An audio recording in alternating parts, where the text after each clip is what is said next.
पाठक जी के परिवार में रहा करते थे उनके दो बेटे, आनंद पाठक और अनिल पाठक। आनंद की पत्नी का नाम था सुषमा और अनिल की पत्नी का नाम था आंचल। पाठक जी की एक बेटी भी थी जिसका नाम था मंदाकिनी। मंदाकिनी की शादी को लगभग 2 साल हो चुके थे और मंदाकिनी का ससुराल पाठक जी के घर से 4 घर छोड़कर ही था, जिसकी वजह से मंदाकिनी का अपने मायके में आना जाना लगा रहता था। मंदाकिनी के मायके आने की बात तो ठीक थी, लेकिन मंदाकिनी का पति सुदेश जब मर्जी आए अपने ससुराल चला आता, और यहाँ तक कि वो ज्यादातर टाइम अपने ससुराल में यानी कि पाठक जी के घर में ही रहा करता था। ये बात मंदाकिनी को पसंद नहीं थी और ना ही पाठक जी की दोनों बहुओं सुषमा और आंचल को। लेकिन सुदेश तो सुधरने का नाम ही नहीं ले रहा था और इसी तरह एक दिन सुदेश सुबह सुबह अपने ससुराल पहुंचा। अरे आंचल भाभी, सुषमा भाभी, रसोई से तो बहुत अच्छी खुशबू आ रही है। नाश्ते में क्या बनाया है? अरे दामाद जी, आप फिर से आ गए। अब तो हर सुबह आपका ही इंतजार रहता है हम लोगों को। हाँ, और आज तो छत पर जो काला कौवा है ना, वो कुछ ज़्यादा ही ज़ोर ज़ोर से आवाज़ें लगा रहा था। मैं तो समझ गई थी कि अब हमारे दामाद जी के अलावा और कौन आएगा। इतना प्यार करने वाला ससुराल और आपके जैसी भाभियां मिलेंगी तो भला कौन नहीं आएगा अपने ससुराल।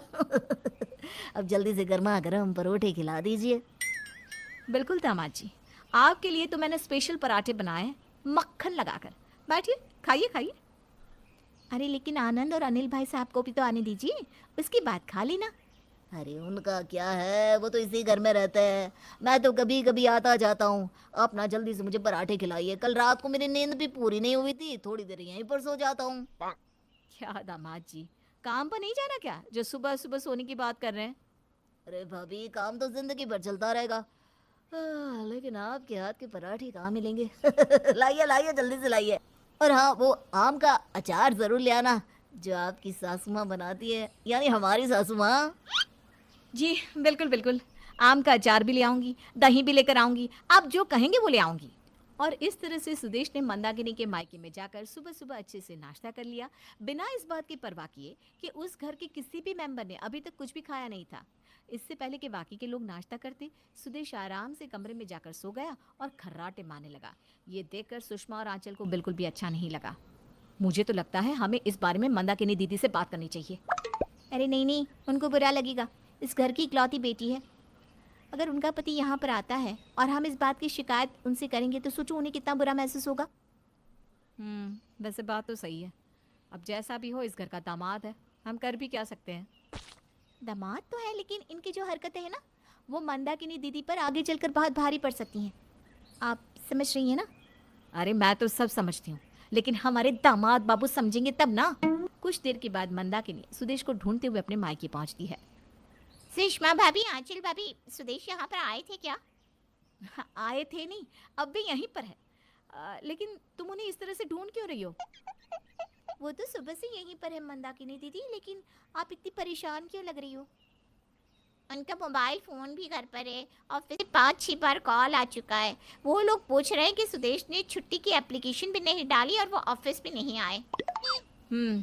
वो तो अंदर आराम से खर्राटे मारकर सो रहे हैं।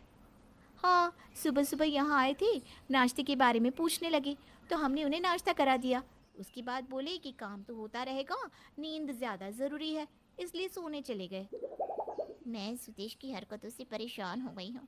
रोज़ रोज़ मेरे मायके में आ जाते हैं। आप लोग भी उनके बारे में क्या सोचते होंगे ना? अरे नहीं नहीं मंदाकिनी, तुम अपना दिल क्यों छोटा करती हो? अरे अगर दामाद जी यहाँ पर आ भी जाते हैं, कुछ खा भी लेते हैं, तो इसमें प्रॉब्लम क्या है? हाँ, लेकिन अगर इस तरह से वो अपने काम और अपने ऑफिस को छोड़ते रहे तो आगे चल के आपकी ज़िंदगी में प्रॉब्लम्स आ सकती है दीदी। मुझे कुछ करना ही होगा। इतना कहकर मंदाकिनी सुदेश के कमरे में जाकर उसे जगाने की कोशिश करती है। सुदेश, सुदेश उठिए ना, देखिए आपके ऑफिस से कितनी बार कॉल आ चुका है और आप यहाँ आराम से खर्राटे मारकर सो रहे हैं। अरे मंदाकिनी, इतना अच्छा ससुराल मिला है मुझे, और तुम्हारी भाभीियों के हाथ के खाने का तो कहना ही क्या। दामाद जी, लेकिन आपकी पत्नी आपको कब से ढूंढ रही है, अब आप उनके साथ घर जाइए। क्या भाभी, सुबह का नाश्ता करके सोया हूँ, दोपहर हो गई है, भूख लग रही है मुझे। वैसे दिन में क्या बनाया आपने? भाभी से क्यों पूछ रहे हो? आप घर चलिए ना, मैंने खाना बनाया है, अब घर पर खाना खा लेना। अरे तुम्हारा हाथ का खाना तो मैं रोज ही खाता हूँ। कभी कभी अपनी भाभीयों के हाथ का भी खाना खा लेने दिया करो। बताइए भाभी क्या बनाया आज? आज तो राजमा चावल बने। फिर तो मैं कहीं नहीं जाने वाला। मैं लंच यहीं पर कर लेता हूँ मंदाकिनी। तुम एक काम करो, घर जाकर मेरा मोबाइल फोन ले आओ और लैपटॉप भी ले आना। मैं अपना ऑफिस का काम भी यहीं से कर लूंगा। सुदेश की बात सुनकर मंदाकिनी परेशान होकर वहां से चली जाती है और सुदेश अपने ससुराल में ही रुककर खाना खाता है और सारा दिन वहीं पर रहता है। रात का खाना खाकर सुदेश अपने घर पहुंचता है। आप इस वक्त घर आ रहे हैं? सुदेश, ऐसे कोई अच्छा लगता है कि आप सारा दिन वहां पर रहते हैं? अरे तो क्या हुआ मंदाकिनी, वो भी तो मेरा ही घर है। क्या हुआ अगर मैंने वहां पर कभी कभी खाना खा लिया?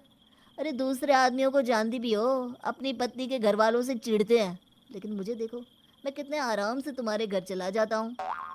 इस तरह रोज रोज वहां जाना अच्छी बात नहीं है सुदेश। वो लोग क्या सोचेंगे? अरे कुछ सोचते तो अब तक कह ना देते। कुछ नहीं सोचते वो लोग ऐसा वैसा। हाँ, और इस तरह से सुदेश अपनी पत्नी की कोई बात नहीं सुनता और आराम से जाकर सो जाता है। अगली सुबह जब ऑफिस जाने का टाइम होता है तो सुदेश सुबह सुबह तैयार हो जाता है। अरे मंदाकिनी, नाश्ता बनाया नहीं? मुझे ऑफिस के लिए देर हो रही है भाई। सुदेश, आपने बताया नहीं कि आज आप जल्दी ऑफिस जाएंगे। मैंने तो अभी तक नाश्ता बनाया ही नहीं। आप भी ना थोड़ा जल्दी नहीं बता सकते थे क्या? अरे कोई बात नहीं मंदाकिनी, रहने दो। मैं अभी तुम्हारे मायके से ब्रेकफास्ट करके चला जाऊंगा। एक ही तो बात है, यहाँ खाओ वहाँ खाओ। नहीं सुदेश, कल भी आप सारा दिन वहीं थे। अब थोड़ी देर रुक जाइए, मैं अभी कुछ बना देती हूँ। लेकिन सुदेश मंदाकिनी की बात नहीं सुनता और पहुंच जाता है अपने ससुराल। अरे दामाद जी, आइए आइए, कैसे हैं आप? मैं तो एकदम ठीक हूँ। ऑफिस जा रहा था, सोचा आपसे मिलता चलूं। अच्छा किया आप आ गए। आइए साथ में बैठकर चाय पीते हैं। अरे खाली चाय से क्या होने वाला है भैया, कुछ नाश्ता भी साथ में कर लेते हैं। वैसे भी ना मंदाकिनी सोकर उठने में लेट हो गई तो घर से भूख ही आना पड़ा मुझे। हाँ हाँ, क्यों नहीं, चाय भी पियेंगे, नाश्ता भी करेंगे।